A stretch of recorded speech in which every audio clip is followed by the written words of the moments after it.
Hello, everyone.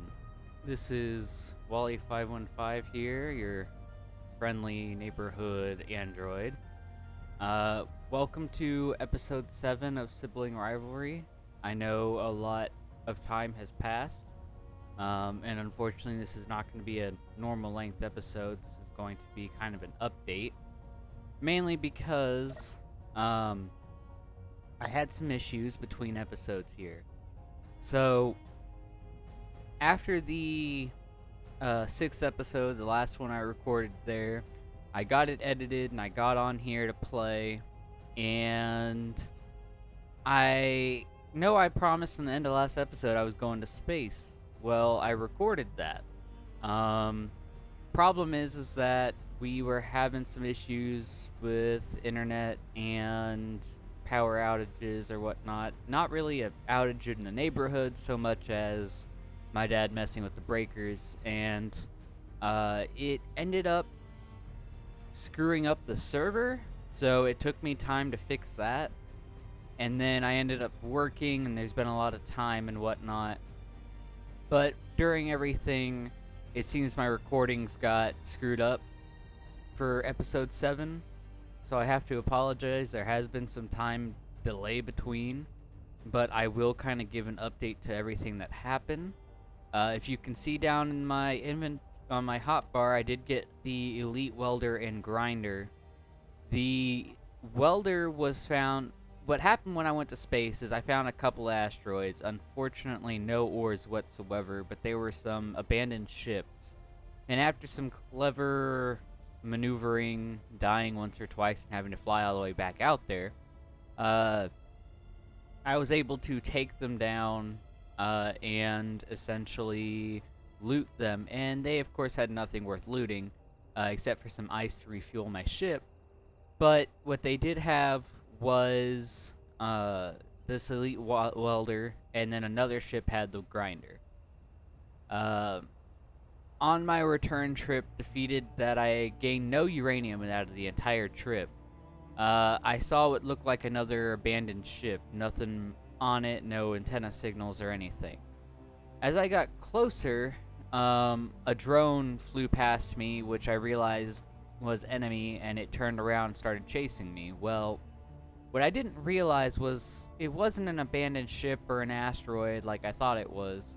It was a NPC ship that had a torpedo launcher that decimated my ship. And while you're thinking, oh, well, if you died, how'd you get your stuff? Well, that's pretty easy. I survived. Like, it kicked me out of the cockpit, and I just decided to jetpack my way back to Earth.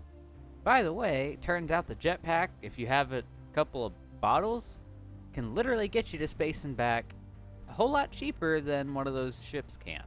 So, there is that. But beyond that, you can see I was messing with the projector. I'll show you that later. Beyond that, there wasn't a whole lot of the space travel. What I did do was some enhancements to the base, so I'll kind of come around and show you. Nothing in here. It's all actually out in the hangar. I don't exactly remember what all happened between then and now, or like between episode 6 and now, so I'm just going to give a general rundown real quick. I armored up the base a bit more. I put another giant turn array outside that I'll show in a second. But I ended up building a door finally, which I'll show in a little while. And this is a little 3D printing station. And I know it's small. I know it's small, but it's small for a reason. So I know I had been talking about sending drones after Luke and Awkward. Well, we just got confirmation recently that it is official. Awkward will not be able to join us. That being said, he said there is a possibility he can later, but we've actually been talking to another friend about the possibility of joining, so we'll see how it goes. And we were talking about getting Luke a helper of some kind, because he's been having some issues. But beyond that, we talked about making drones, and this is the prototype.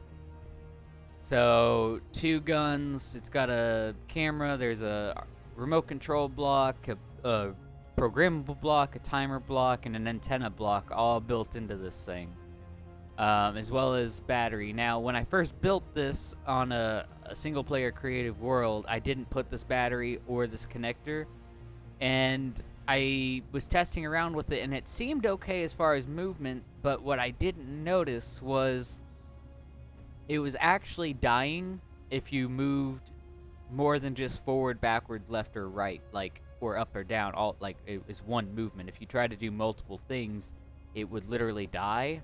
And I had when I was flying this thing around, the camera kept cutting out. I kept getting kicked out of it. So I added the extra battery, and that has helped it. But essentially, the plan is I'm gonna have 9 of these. This being one of them, or not this one specifically, but this design. One of them in the middle is going to be the main one. I'm already working on the programming for the script for it, and once I get it done, if y'all want, I can make a video on what the script does and how it works. If people want me to start doing script tutorials, let me know, and I can try to do that as well. But yeah, so I added the connector so it could kind of charge up here and just get an idea. And I've already locked in Luke's base coordinates into it, so all I have to do is kind of get it out the door and then tell it to go, and this thing will fly over and just rain death upon him. I'm not going to do that till he's at least got 1 turret. He's been having issues with that.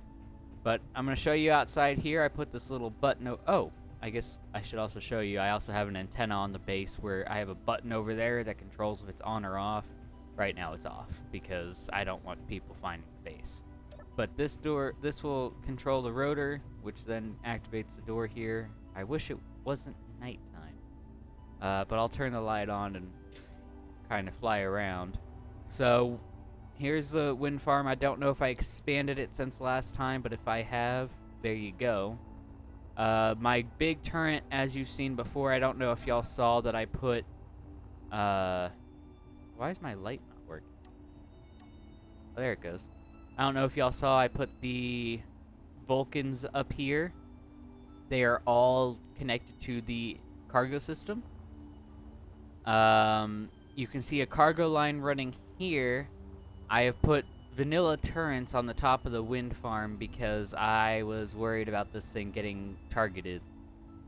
I also built another giant cannon over here, and I put a Vulcan here that could actually kind of see the door better, but also 4 more Vulcans up top. The reason I'm using Vulcans is they are minigun-esque, but they tend to fire, I think, faster than those, but they're also more compact and look cooler, so that's kind of the point there. And yeah, I went with the same color scheme on that on the door, and I really like it. It looks like it's a hidden base here. If I actually hit the button and run out, you'll see what I'm talking about here.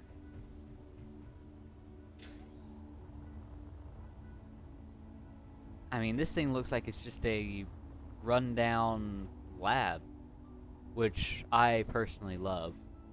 I will say, though, if you're noticing right now how I open this, clever trickery. I'm going to say this, hoping that Luke does not watch, but if he does, then whatever. The antenna inside was supposed to be so I could, turn on my personal antenna and access it. But because I forgot to turn that on, the rotor is actually accessible just barely from here. If I hold crouch and middle click and use build vision, I can come down here and activate the reverse, and it opens. And yes, I'm using the blast door blocks because I heard that they slide better and kind of worked better with movement and doors and whatnot. And I do also notice that this is, not a corner. When I was first trying to build this, I built it as not a corner, and when I was building everything else, I couldn't tell until it was welded. And by that point, I was worried about grinding it and disconnecting everything. That, and I wasn't sure if it could attach to one of the corner bottoms there, so... But it doesn't look that bad, especially when it's closed. But yeah, sadly, our space shuttle is no more. I can print it later, which is why I've got this printer. Right now, it's set up with the drone. Let's see. I'll move the piston here for you. So it'll actually go through and build the drone. I know it's barely cutting it. It's because I built this with the design without those two. But now that they're there, I tried to move it around to make it work, and so far it looks like it will. But that I can turn on the welders, then move the piston, and it will weld up that for me. So all I have to do is just tell it to do it, and it'll make me a whole brand new drone. So that's kind of the update. I really don't have a lot of time today. As I was saying earlier, I've been working now, so I only have a couple days off, and I will try to play and edit on those days off. But unfortunately, I may have to do some work off camera, just late nights and whatnot. So if that bothers anybody, let me know in the comments and whatnot. I plan to build a different welding ship that's not meant to actually mine ores at some point. Mainly because I want to build the hangar for the warship that I plan to make. I just wanted to expand it, and I can't do that with this thing. It's just not suited for that. So I plan to build that and then actually dig it out off camera. If anybody has an issue, let me know. I can also try to record the building of the ship at least and montage it or time-lapse it.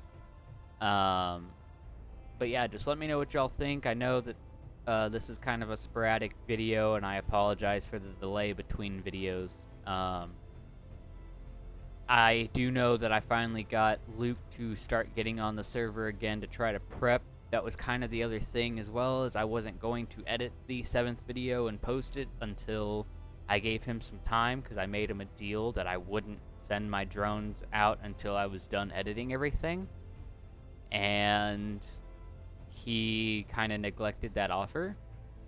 But I'm trying to give him another chance at it, because he's just been busy with trying to figure out school and whatnot, and trying to hang out with his friends virtually, which I don't blame him on. So just kind of keep an eye out for more episodes.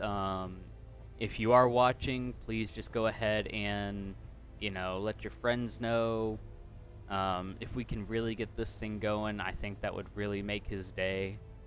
And also go look at his channel. His channel name is Blanton Bros 3.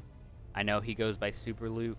But if you can just kind of hit up his channel, look at his other videos. I know he's got more than just Space Engineers. He's got weird Minecraft videos, and I think he had a Fortnite at one point. If y'all could just kind of at least give him some views, I know that he would very much appreciate that. Maybe even hit the subscribe button or whatnot. He's a little bit younger, but he would really enjoy all the support. So yeah, thank y'all so much for watching. I know it's been short, and I hope y'all can understand the issues. I do plan to try to get more regular stuff going, but I'm also, while I am working, I am trying to get applications out to different places, because where I'm working now is not my preferred field. It's just a little summer job, and summer's almost over, but also it's just a job to get me by. So,